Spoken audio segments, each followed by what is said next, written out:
Giannis Antetokounmpo and the Milwaukee Bucks ended February with no losses. They're on a 15-game winning streak with the Orlando Magic in their building. Giannis and his Bucks were primed to make it 16 in a row. How about the Greek Freak just attacking the rim and daring anybody in the state of Florida to stop him? Franz Wagner, not worried about stopping Giannis, but at least he's going to get his own bucket to go. He had 18. Cole Anthony from out the corner, he had 28 points. Orlando showing some fight. How about Rookie of the Year leader in the clubhouse for that award? Pablo Banchero with the bucket. Other end is back to the Greek Freak show. Giannis dishing to Jay Crowder, who knocks in the tray. Bucks are up 14 in the third. Drew Holiday. First thing you learn in basketball is to stop the ball. If you don't do that, then your chances of stopping a guy like Drew Holiday are slim and none. Orlando, though, not going anywhere just yet. How about Markelle Fultz with the and one? He had 21 points.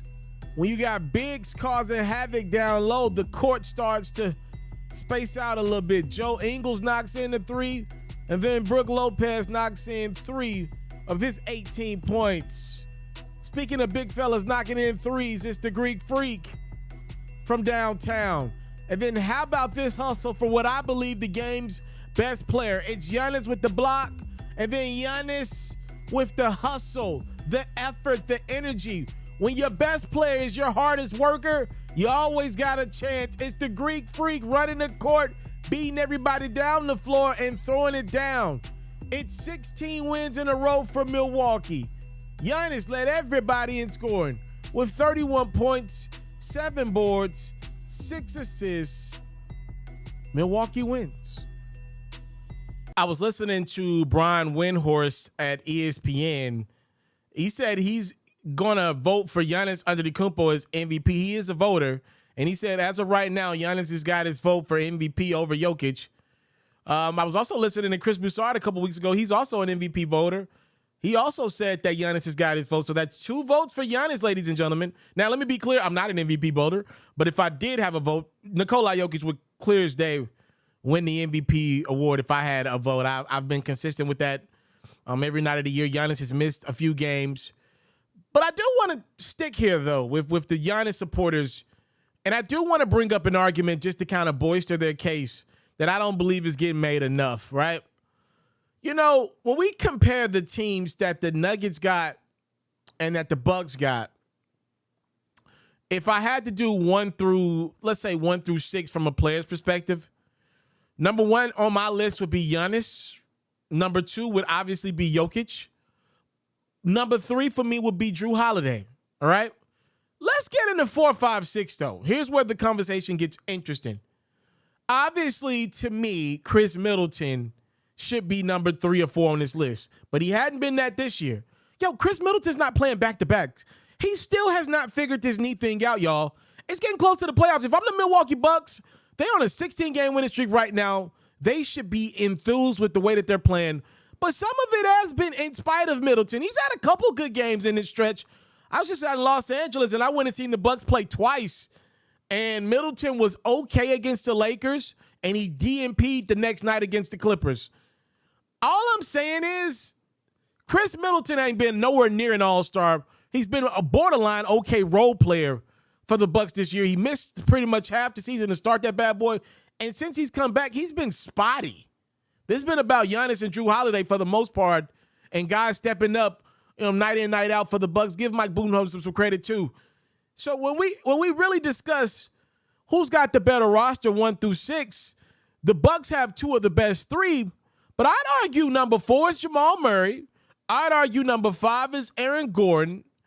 And for number 6 on that list, I mean, the Nuggets got a few guys that could, to be honest with you, be right there in the running for that 6th spot. You could maybe go Michael Porter Jr.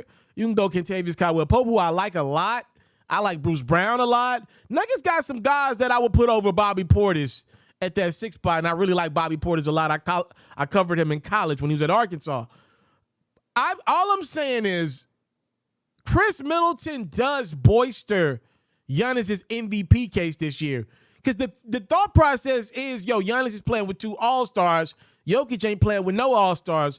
But if you really break this thing down, Jamal Murray had a good run following the injury. He took him some time.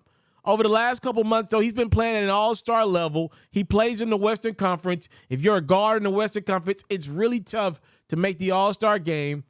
Aaron Gordon, a lot of people thought he was playing at an all-star level and maybe should have got a spot over a couple guys out west that did make it. Nevertheless, he did make it. I'm just saying there is some good debates with Khris Middleton probably not being in the top 8 or 9 in this list this year because of his health concerns. Really, Giannis is playing with 1 all-star, and the Denver Nuggets are playing with a lot of good players around Nikola Jokic, who's obviously a great player. All I'm saying is I think Jokic is going to still win the MVP. If I had a vote, Jokic is going to be my guy. But Khris Middleton's injury does make this a lot more interesting. To be honest with you, there are guys that just believe what Giannis is doing on both ends of the court makes this conversation very interesting. I want to end this video with this, though, because I know I got a lot of Nikola Jokic fans that follow my platform. And listen, Jokic fans, I'm forever grateful for y'all. I really do appreciate y'all support. I really do. I do want to say this, though. There have been a few people that when I make videos about Jokic and, things about Jokic in the positive, when we celebrate his greatness, it's, FERRO, you're the greatest. I love your platform. I love your channel. And when I say something that you may not like about Jokic, you say, man, I'm unsubscribing. I'm not subscribing to this platform. I just want to let you know who I am. I'm going to tell my honest truth no matter what. That's why you should want to be a part of this platform. I would love to have you a part of this platform. I think it's great that you're doing this with me. We're trying to make some history here. I'm doing this on my own. I shoot, edit, all that great stuff, research all my content by myself. It's all me at this point in the game, and I'm proud of what I'm able to accomplish. Be clear, though. If you don't know me, welcome to Hoops FERRO platform. I've been doing this for a minute. I got a music platform that's nearing 400,000 subscribers. I want you to understand this. Although I'm appreciative of your love, I'm very appreciative of your love. No one holds a subscription over my head. You don't get to say, I'm unsubscribing. You can say what you want, but it doesn't bother me, right? You don't hold that over my head. I would love to have you on this platform. Love to have you subscribe. I want to treat you right every night. I want to make sure you got highlights every day. I work really hard, and I don't need an award for it. I would love to have your subscription. It's free $99, right? In the event that this platform does not work out for you, I'm fine if you're not here. I'll be perfectly fine. I don't want anybody ever thinking that they got that on me. You can't buy my support. I understand Jokic is your guy. You're a fan. I get it. He's a phenomenal player. A player that I believe is about to win back-to-back-to-back MVPs in a few weeks. He's a phenomenal player. But he can be criticized as well. He's not perfect. None of us are perfect. You don't hold a subscription over my head. If you don't like what I'm saying, leave. You know what I mean? You don't hold that over my head. Just want to let that be known. I've seen that a few times around the platform. You must not know me that well. What makes me me is that no matter what adversity has been in my way, I'm still pushing forward. That's why you should subscribe to this platform. If you don't, if I can lose your subscription by doing my job and telling my truth, if it was that easy to lose you weren't real. You weren't really rocking with the gang anyway. It was fake love anyway. You was only rocking with me when I was talking good about somebody that you love. And that ain't real support. You supporting Jokic, not me. I'm fine with that. I'm fine with you leaving. You don't hold a subscription over my head. That's never been my thing. I've never cared about it that much. I know I'm not saying the PC answer. I probably should say, hey, don't unsubscribe. I promise I'll say more Jokic. I promise I'll say more good things about Jokic. That ain't me. That ain't never been me, and it never will be me. You don't hold a subscription over my head. I would love to have you on this platform. I'm going to treat you right. I'm going to work hard. I'm going to make highlights. I'm going to edit the scoreboards to make sure you have a correct depiction of what's going on night in, night out in the NBA. But all this holding subscriptions over my who are you? We don't do that to me. We don't play them games around here.